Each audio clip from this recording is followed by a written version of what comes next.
and dinner in front of a sunset over the ocean without moving from your room. This skyscraper can be redesigned every day, every moment, being the first digital building ever. Evet, gelecekte bunlar olacak. Yani dairemiz güneşle beraber hareket edecek veya isterseniz güneşten hoşlanmıyorsanız zıt yönde de hareket ettirebilirsiniz. Bu bir hayal ürünü ama insanlar hayal ettikten sonra yapıyorlar. Yani Ay'a gitmek için önce onu hayal ediyorsunuz, sonra Mars'a vesaire, üniversite kurmak, büyük bir tıp fakültesi oluşturmak. Şimdi daha bir adıma gitmeden önce size bir ara verip tatlı bir hayal yaşatmak istiyorum. Gelin isterseniz hep birlikte hücrenin içine girelim. Neler oluyormuş bakalım.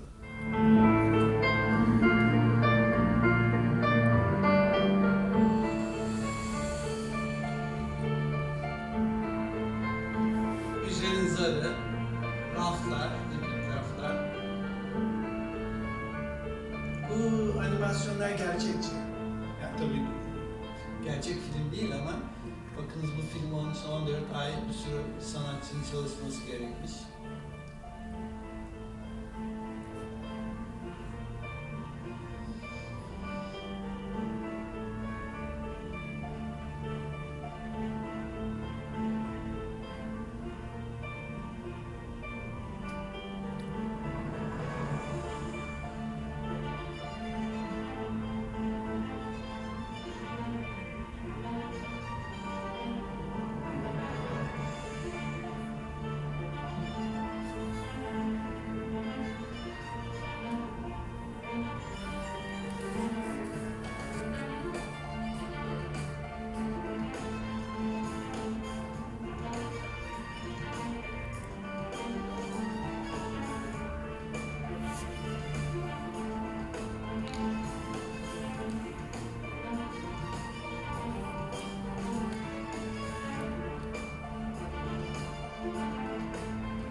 Benim favorim bu.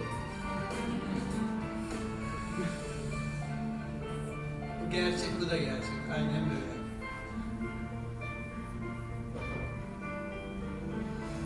Evet, tıp fakültesi öğrencilerimizin böyle yetiştiklerini düşünürseniz hayal güçleri ne kadar, değil mi, sınırsız olacak ileride.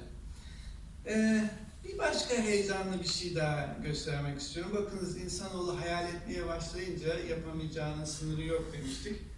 Hani biz fıkrasını yapmıştık. Temel pireyi eğitmişti. Ama Amerikalılar ona biraz farklı yanaşmışlar.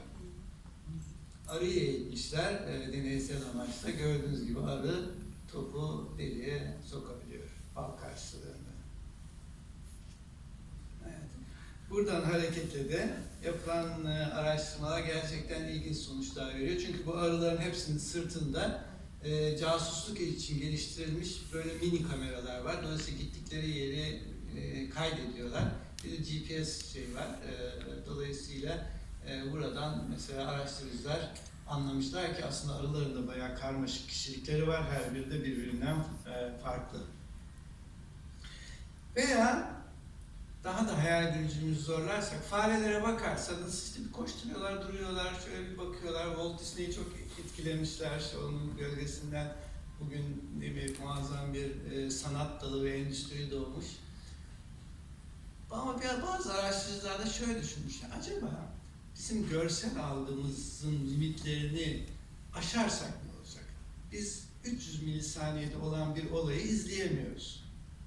Yani iki olay 300 milisaniye fark olursa biz onu bir gibi görüyoruz. Ama makinalarla artık bu mümkün. Şu makineler, şu fareler ne yapıyorlar bir baksın, acaba bize fikir verebilirler diye düşünüyorum. Scientists who study behavior, folks like Tinbergen demin Nobel alanlar listesinde vardı. Carefully observing animal behavior in the natural environment. And intuitive that behavior is divided into parts. But it's hard for humans to communicate the process that they use to understanding things like behavior. We wanted to find ways to really objectify human intuition. The ultimate goal is to understand how the brain creates behavior. To my knowledge, nobody has ever tried to model the full 3D pose of the mouse as it evolves over time. Because how your pose changes over time, that is behavior. We developed a method that allows us, through machine vision and machine learning techniques, to identify the structure of behavior itself as it unfolds. So in other words, is there a grammar to that body language? We recorded the mouse's posture just using the Microsoft Connect. And then we had this beautiful depth stream that we're able to use to build a 3D model of the mouse's body. We can now pretend like that data stream is just spoken language. And so we can feed it to algorithms that we ordinarily use to discover the parts of speech in some foreign language. And what we do is we try to discover what the syllables are, or the repeated motifs of action are inside of that Davranış data stream. 300 milisaniyelik aralıklarla matematiğe döküldü ve sonra bilgisayar orada bir algoritma var mı diye ona baktı ve buldu. Burada bir sintaks var. Bunları arka arkaya eklerseniz bir dil oluşuyor. Snap together and they'll perform some specific kind of motion that's very stereotyped.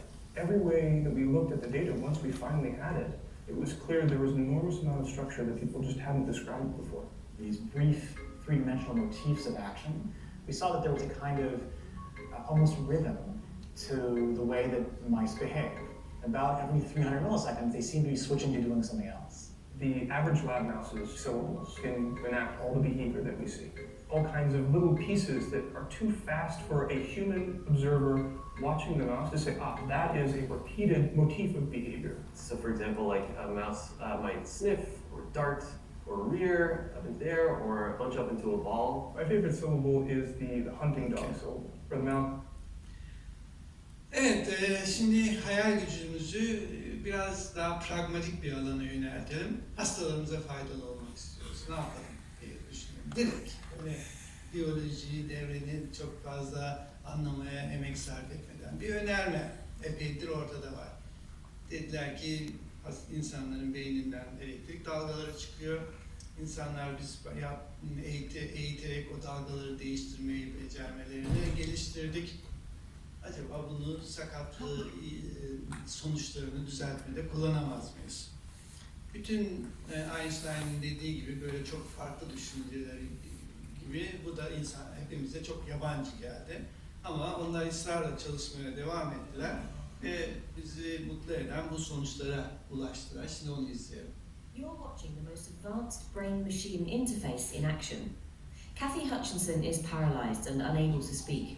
But just by thinking, she's able to control the movements of this robotic arm and drink her morning coffee.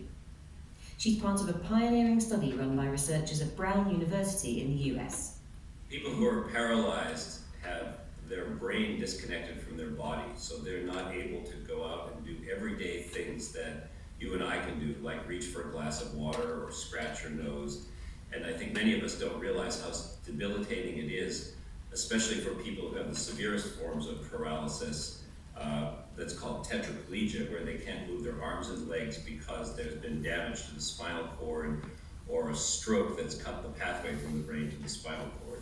So our idea is to bypass that damaged nervous system and go directly from the brain to the outside world.